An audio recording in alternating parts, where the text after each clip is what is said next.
So I'm delighted to welcome Ed Parsons from ISC2 to Cyber UK TV. Ed, welcome. Thank you. Great to be here. And are you enjoying Cyber UK? Yeah, great event this year. It's a really important event in the annual calendar for us.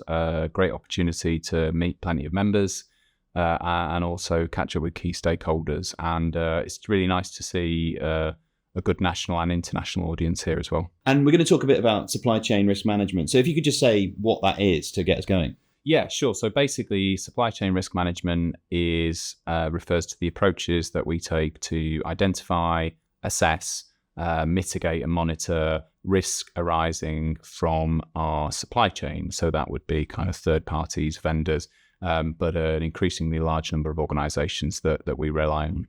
And so I'm right in saying that quite a lot of organizations have quite deep supply chains, possibly that they don't have lots of understanding of when you get a few chains deep. Is that right? Yeah, that's right. I think it's fair to say that as organizations are becoming more connected and indeed more digital, that their supply chains are extending and the security of those organizations, their suppliers, is becoming increasingly important.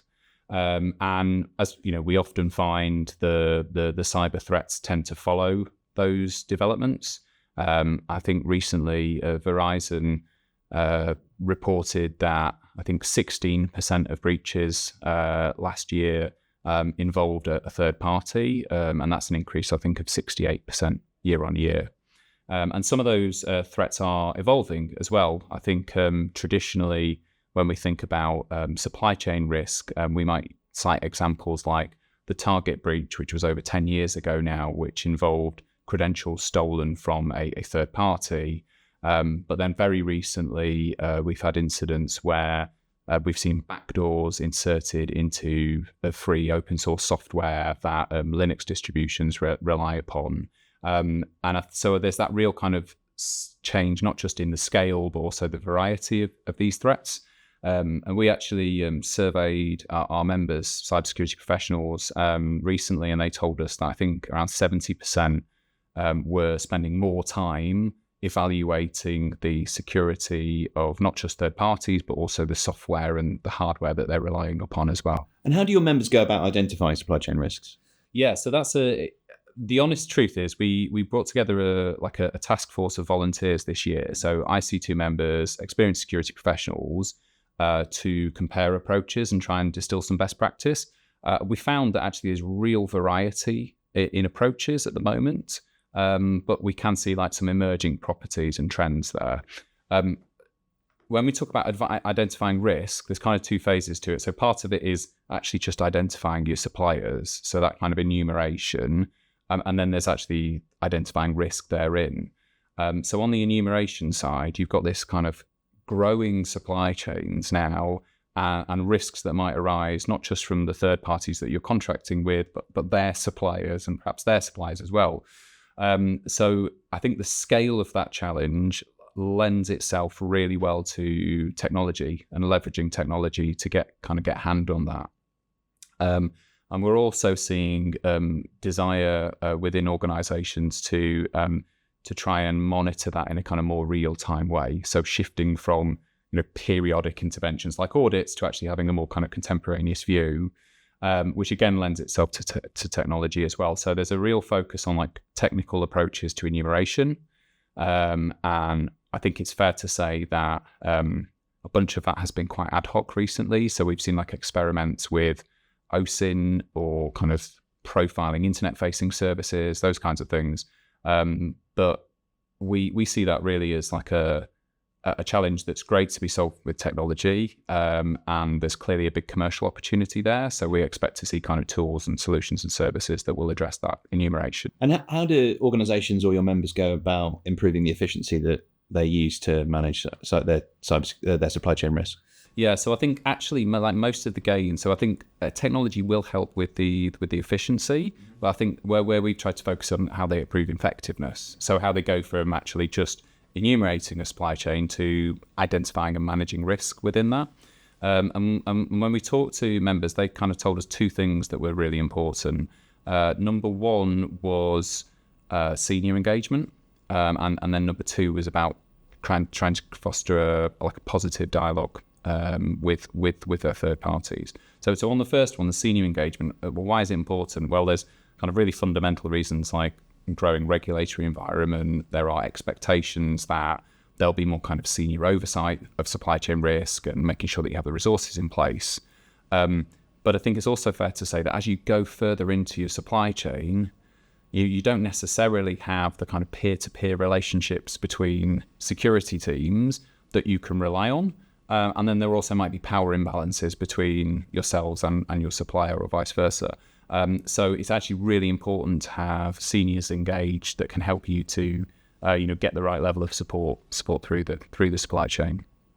And then secondly, just on the kind of the positive engagement, I think it's fair to say that in many cases, conversations or interactions with your supply chain about security, may be kind of, boiled down to an audit or some form of inspection, maybe a vulnerability notification, or maybe indeed a cybersecurity incident itself. And so the kind of the interaction with partners on supply chain risk can actually be quite adversarial. And the reality is that once you start getting into your supply chain, you're likely to be working with perhaps smaller organizations, spending less money on security, less well-resourced. And that's where we found the real insight from members was you need to be really kind of deliberate and intentional about creating a positive dialogue with those suppliers and making sure that you're not only sharing important things like, threat or vulnerability information with them, but you're also putting time into partnering with them to build capability and have like a positive dialogue around security. So sharing things like best practice, planning and preparation for incidents, as well as just responding when something goes wrong. So you mentioned developing a positive relationship between supplier and client. Yeah. Is there something also about sharing information across a wider ecosystem of organizations that may be using the same supplier, or is there a way of doing it through your member networks or anything like that? Yeah, so if you look at like information sharing in our industry, it's tend to focused on kind of threat and vulnerability information is what we've kind of been practiced in sharing. And I think there's been like some real steps forward in that. So if you look at the advice that comes out of organizations like the NCSC now, it'll come with really, really good kind of mitigation steps. So I think there's been big improvements there. But I still think we've got kind of like three fundamental challenges that we need to overcome when we look at how we do information sharing at the moment. So the first of those is that it tends to be, as I mentioned, focus on kind of incidents and when things go wrong. So it tends to be quite negative or adversarial in nature. Secondly, it tends to be quite siloed.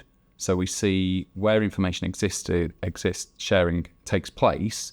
It will tend to be through like peer-to-peer networks, or it might be confined to an industry sector. And then lastly, it tends to be kind of reactive as well. So when something goes wrong. So if we want to turn that on its head and say, well, what would even better information sharing look like? Well, firstly, it would be kind of more of a positive dialogue. So it would look at how do we build capability? How do we share good practice through our supply chain? Secondly, it would be more inclusive. So we'd look at like conscious, deliberate steps that you can take to involve more of your suppliers, or maybe kind of meeting them where they are, or convening groups with your suppliers to focus on security.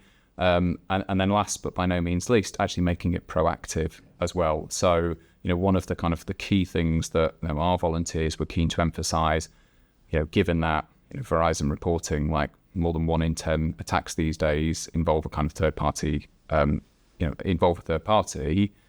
that you're actually proactive about involving your supply chain in things like incident response planning and exercising, for when things go wrong. Ed, thank you very much for your time. Thank you. Pleasure.